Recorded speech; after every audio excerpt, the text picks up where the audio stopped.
Assalamualaikum warahmatullahi wabarakatuh.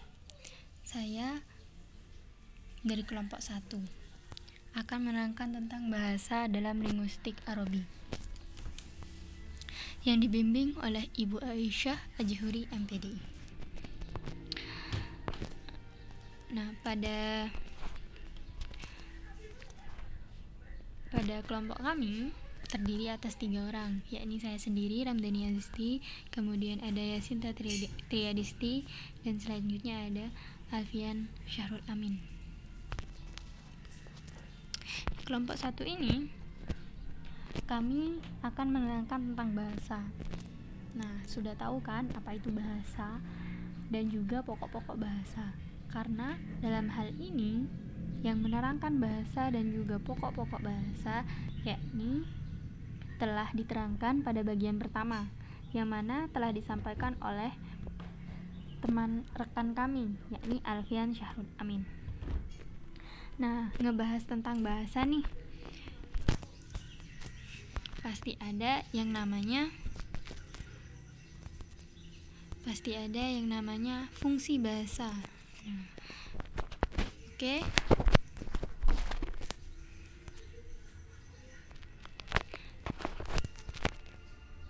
Fungsi bahasa, di mana fungsi bahasa ini memiliki makna yang berbeda-beda. Nah, untuk mempelajari lebih lanjut, yuk simak sampai akhir keterangan saya, Ramdhani Azisti.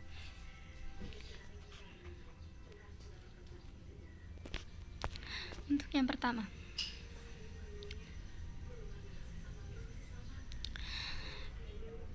fungsi bahasa. Sebelum mengetahui apa saja itu fungsi bahasa, kita harus tahu arti sederhana dari fungsi bahasa. Nah, arti dari fungsi bahasa ini yakni adalah penggunaan. Nah, dengan demikian, bila berbicara tentang fungsi bahasa, dapat diartikan cara orang menggunakan bahasa mereka, atau mereka menggunakan bahasa lebih dari satu.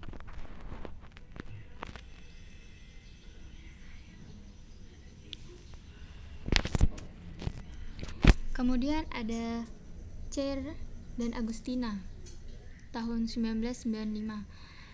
Menurut mereka, fungsi utama bahasa yakni adalah sebagai alat komunikasi. Berbeda dengan Suparno. Pada tahun 1993, ia menyatakan bahwa fungsi umum bahasa adalah sebagai alat komunikasi sosial. Nah, jadi perbedaan alat komunikasi dan alat komunikasi sosial ini berbeda. Alat komunikasi bisa disampaikan secara menyeluruh.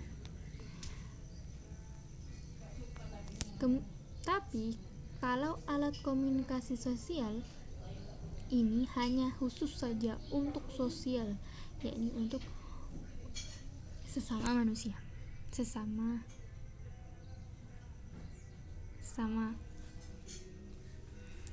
masyarakat. Nah, kemudian selanjutnya ada dari Nababan pada tahun 1984. Nah, bahkan dia merumuskan fungsi bahasa ini menjadi 4. Ada fungsi kebudayaan, fungsi kemasyarakatan, fungsi perseorangan, dan fungsi pendidikan. Nah, Nababan ini merumuskan fungsi bahasa menjadi 4. Kita simak apa saja rumusan fungsi bahasa dari Nababan ini. Nah, rumusan fungsi bahasa yang pertama ada fungsi kebudayaan, fungsi kemasyarakatan, kemudian fungsi perorangan, kemudian fungsi pendidikan. Untuk fungsi kebudayaan ini adalah sebagai alat penyatuan. Nah, penyatuan apa? Penyatuan berbagai suku bangsa dengan berbagai latar belakang sosial, budaya, dan bahasa, sebagai alat penghubung antar daerah dan antar budaya. Artinya apa? Artinya kita belajar hidup dalam masyarakat melalui bantuan bahasa. Nah, bantuan bahasa dari masyarakat itu mengeluarkan kebudayaan melalui bahasa. Dengan kata lain, suatu kebudayaan dilahirkan dalam perorangan kebanyakan dengan bantuan bahasa. Contohnya, ada seorang anak nih yang mengambil sesuatu atau memberikan sesuatu dengan tangan kiri. Nah, kemudian ibunya menegur dengan memukul tangan kirinya untuk menunjukkan bahwa itu tidak baik. Nah, tetapi lebih lazimnya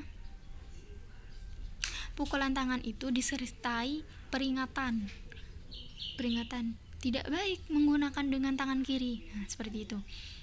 Kemudian, dan yang lebih lazim lagi, tidak usah memukul tangan kirinya, hanya saja mengingatkan dengan lisan. Begitu. Kemudian selanjutnya ada fungsi kemasyarakatan. Fungsi kemasyarakatan ini adalah bahwa menunjukkan peranan khusus suatu bahasa dalam kehidupan masyarakat. Nah, sehingga fungsi bahasa ini dalam ruang lingkup kemasyarakatan mengandung bahasa nasional dan bahasa kelompok. Ini seperti bahasa dialek atau kita sebut dengan bahasa daerah. Nah, ada juga fungsi kemasyarakatan ini dapat dijadikan dari fungsi pemakaiannya. Nah, fungsi pemakaiannya apa? Fungsi pemakaiannya adalah alat penyatuan berbagai suku bangsa dengan berbagai latar belakang sosial budaya dan bahasa. Nah, atau kita sebut dengan alat penghubung antar daerah dan antar budaya. Seperti contohnya Indonesia mempunyai bahasa nasional Indonesia, telah diikrarkan dalam Sumpah Pemuda. Nah, ini menjadi fungsi bahasa kemasyarakatan dalam negara Indonesia. Kemudian ada fungsi perorangan. Nah, klarifikasi fungsi perorangan gimana? Klarifikasinya, kegunaan pemakaian bahasa atas dasar observasi keadaan dan umur perorangan. Nah, jadi setiap perorangan memiliki bahasa yang berbeda. Tingkat umur perorangan maka memiliki fungsi bahasa yang berbeda. Seperti fungsi bahasa bayi tidak sama dengan fungsi bahasa orang dewasa. Tidak hanya itu, fungsi bahasa bayi tidak sama dengan fungsi bahasa anak-anak yang bisa berbicara.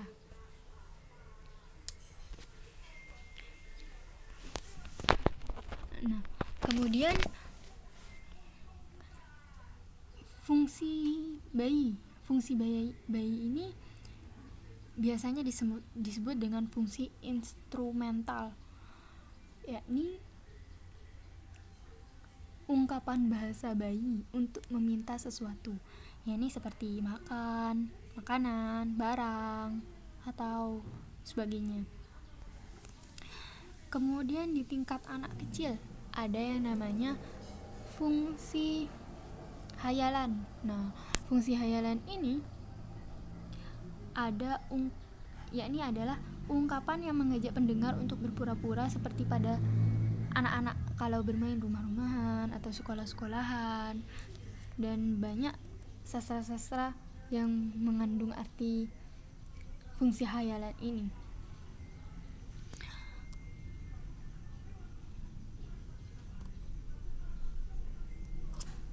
Nah, di tingkat selanjutnya, fungsi bahasa untuk orang dewasa. Fungsi bahasa dewasa biasanya kebanyakan yakni menggunakan fungsi interaksi. Nah, terdapat dalam fungsi interaksi ini adalah ungkapan yang menciptakan sesuatu iklim untuk hubungan antar pribadi. Contohnya seperti apa kabar? Oh iya, terima kasih, seperti itu. Kemudian selanjutnya ada fungsi pendidikan. Fungsi pendidikan. Nah, fungsi pendidikan, fungsi bahasa dalam pendidikan ini apa? Karena melalui fungsi bahasa ini, pendidikan akan berjalan lancar ketika bahasanya juga benar. Jadi, melalui fungsi inilah pembelajaran dalam pendidikan maka lebih mudah dipahami. Dalam fungsi bahasa pendidikan ini ada beberapa hal fungsi. Untuk seusia anak SMA ada fungsi, anak kuliahan ada fungsi penalaran, yakni adalah lebih menekankan pada penggunaan bahasanya sebagai alat berpikir dan mengerti serta menciptakan konsep-konsep.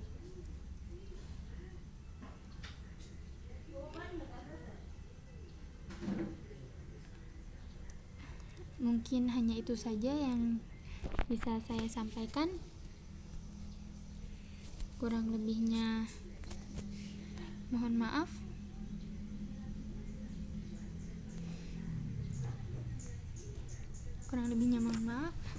Sumasalam. Barakallah. Assalamualaikum warahmatullahi wabarakatuh.